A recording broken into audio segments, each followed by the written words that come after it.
Hey guys, this is Sundown Rider here, and this is going to be my chapter review to Fairy Tail chapter 502, Mavis and Zera.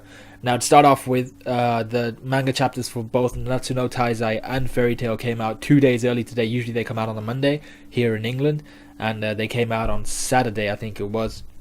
And it's kind of messed up my schedule, so that's why these uploads are coming late. I think Fairy Tail is going to come out on the Sunday, and Natsu no Taizai will probably come out on the Monday. I've got a cold as well, so I'm not feeling too good, but let's get into it. So Fairy Tail chapter 502, Mavis and Zera. The cover page is Natsu in a ruined city with some salamanders wearing sun hats. It's nothing like One Piece where it's always signifying something. It's just kind of there. So we then, the chapter turns back to Eileen, who's extracting Fairy Heart from Mavis, and she says she's never extracted so much magic from a single entity before. It's taking a long time. So Zeref then comes in and tells Eileen to stay her hand, stop extracting Fairy Heart from Mavis for a few minutes.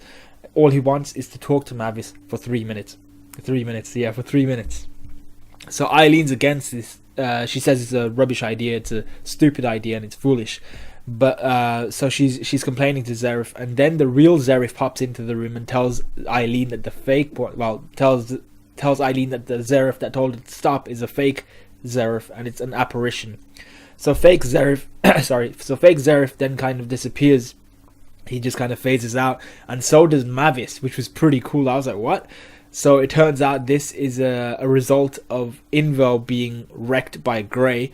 So Invel's ice chain doesn't work on Mavis. Mavis can then use magic, and Mavis created this apparition, or both apparitions. So the fake Zeref and Mavis being there were both fake. So I thought this was a really nice twist. I didn't expect it. So this also conveys to Zeref and Eileen that Invel's incapacitated at the moment. Eileen is absolutely triggered. She got duped by such an illusion. She's meant to be like next level, and she got duped by an illusion. So Zeref then orders for her to pursue Mavis, but not to injure her, and she's royally triggered.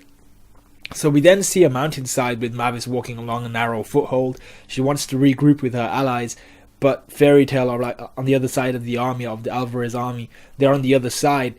They've got the whole army in between, and basically she's screwed. She's not going to be able to get to the other side without getting harmed. So then, boom, Mest appears. Did you forget who he was? Because I sure did until we saw him again. And how did he know? How did he know that Mavis was just going to be chilling on that certain foothold on that part of the mountain right underneath the Fairy Tail Guild? Did he see her? Did he know? Who told him that she was going to be there? Was it Zera? Did Zera know? How did Zera know? Unless, because Zera only comes out when Mavis is unconscious and all these things, so they can't be really switching thoughts. I don't know. It's really weird. But yeah, Mest appears and he's like, yeah, I'll escort you out.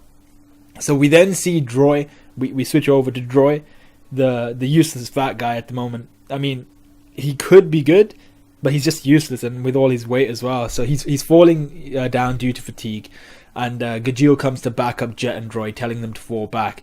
So then it gets kind of weird because Droy gets all emotional, saying that Gajeel shouldn't risk his life for a couple of scrubs, which I agree with, but Gajeel's not that guy. He's not going to be that guy who lets his guild members and his guild mates die in front of him. So he's saying that you shouldn't back up a couple of scrubs, and you're in worse shape than we are. That's what Droy's saying. Gajeel's all like, I thought I was dead. I got a new lease on life. I'm gonna spend it wisely, so might as well be useful and save my buddies. And Jet and Droy are shocked that he called them buddies, but it's been so long since the whole incident with the Levi, Gajeel, Jet and Droy, where he absolutely destroyed him and he like pinned him up to but he almost crucified him, I think it was. But it's been so long since he's done that, and they still haven't like realized that he's not their enemy anymore. He's a guild mate, and not only that, he's practically banging Levi. So they should be cool with him anyway. Gajeel's been cool with them for ages now. So this whole Jet Droid Gajeel thing that they've got going on, it was really stupid. I didn't like it. I thought that they would know that he's a cool guy by now. It's been about 200-300 chapters since Gajeel's been a cool guy. So then Lily comes back and says that Gajeel's turned over a new leaf, as in he said the whole buddy thing, and Jet and Droy are shocked at that. But Lily's been cool as well for a while, so it was all really stupid. You know, Lily said that, oh, Gajeel, this is new for you, but it's been like freaking 300 chapters, so you know, I didn't like that part at all. So then the quality part of this chapter occurs when Gajeel meets Levi, and at first I was like, why is he blushing? But then I remembered what he said, and he's mad embarrassed over what he said before he died, before the Grim Reaper dude killed Gajeel. So he's just stood there in shame. He's just there like, So Levi cries. She kicks Gajeel in the face, as you do, because a simple hug wouldn't suffice. So she sits on top of him, saying he promised to take her back to the guild, and that's what he should do. Because once someone promises you anything, not even death can break the promise. So then we see Zara behind a wall. She's there, kind of like, youth. It's just funny seeing her there. She just popped up out of nowhere, proper Peter Bear style. But she starts to disappear, like phasing out like one of Mavis's apparitions, because once again Mavis is conscious and she's a product of Mavis's subconscious, and she clarifies that to the rest of the people of Fairy Tail who are there. So we go back to Mavis, who's told by Mest about the current situation, about what they heard when they heard a young lady's voice telling them where to gather, and she clocks that it was Zara. She assumes it was Zara. And then there's a really, really weird scene where Zara and Mavis have this like naked mental astral reunion type of thing. It was really, really freaky. And I don't know what was going on. They were both just kind of acknowledging each other. Zara is saying, I believe in Fairy Tail. Mavis is like, you'll forever live on in my heart. It was like they were conflicting ideas. Really weird scene. I don't know what to think of it. It was kind of freaky. But I thought I just let it slide and carried on. So Zara vanishes because Mavis is completely conscious. And just as a kind of a disclaimer, I haven't read Fairy Tail Zero, so let me know if it's worth reading or if it's so important to read, considering what type of arc we're in right now. So Zara vanishes. Droy then says she was my type. Droy's just asking to be hate on. I mean, like, come on, man. You didn't even meet the lady. You didn't even meet Zara. She was just there for a few seconds. You didn't even talk to her, and she's your type. Go home, man. Just forget this guy.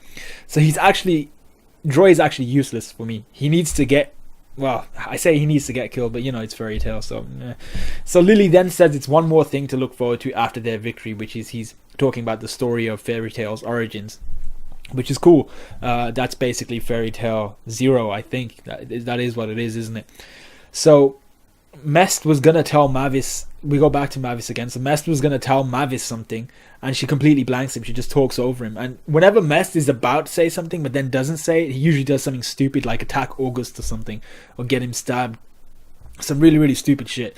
So Mest was gonna tell Mavis something. She blanks him, and she says it's time to reclaim the guild. What was Mest gonna say though? And how? I don't understand why she suddenly thinks that she's gonna reclaim the guild after she's had that reunion mental naked thing with Zara. Does that make her stronger now? Did she not have that before when she was awake, even though she was conscious? I don't know, but for some reason she seems to have got a new, like, she's renewed her fire for getting the guild back somehow through seeing Zara. So we then go to the ruins where Natsu and Lucy fought Brandish. Lucy's tied up, all kind of bondage, really weird. But Lucy's tied up basically, and she's shackled in what look to be like anti-magic cuffs. So Dimaria's gone batshit crazy, and she's gonna torture Lucy. Excuse me. So she's gonna torture Lucy, and then we see Polyuska, or is it Polyushka? I don't know how to say it. It's usually translated as Polyuska, and Evergreen roll up to heal Brandish, or roll up to at least see Brandish. And Polyuska asks about Natsu, saying her earlier diagnosis about his anti-ethanano tumor was wrong. And she's therefore part of the NHS because she got her diagnosis wrong. I mean, this has NHS written all over it. So it wasn't an anti-ether nanoparticle, but it's something worse. Polyuska says that. So what is it though? Is it like his evil bundled up or something? Is it all his rage? Is it all his sexual frustration and carnal desires after having chilled with Fairy Tail and Lucy for his entire life? So I think it might be something to do with his evil bundled up, all his rage, all his anger, his sexual frustration, whatever it is. And so the chapter then ends with Dimaria standing with a short sword above Natsu's neck, with Lucy facing him. Lucy sat in the chair facing Natsu, and Dimaria's got the sword over his head, over his neck. And while I assume that Dimaria is going to execute him as soon as Lucy gains awareness and Lucy gains consciousness.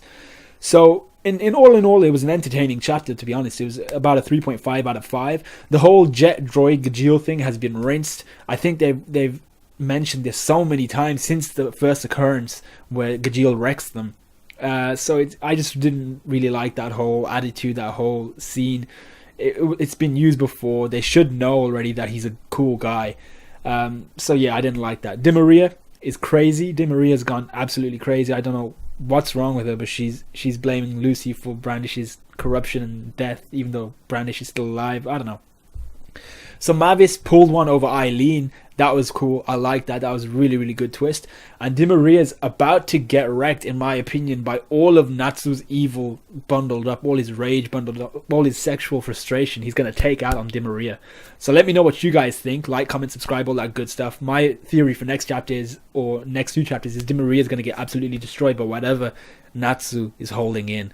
Whatever he's holding in isn't worse in the sense that it's going to hurt him more. It's worse in the sense that it's going to kill people around him. That's what I think. Let me know what you think. Like, comment, subscribe, all that good stuff. I'll see you guys later.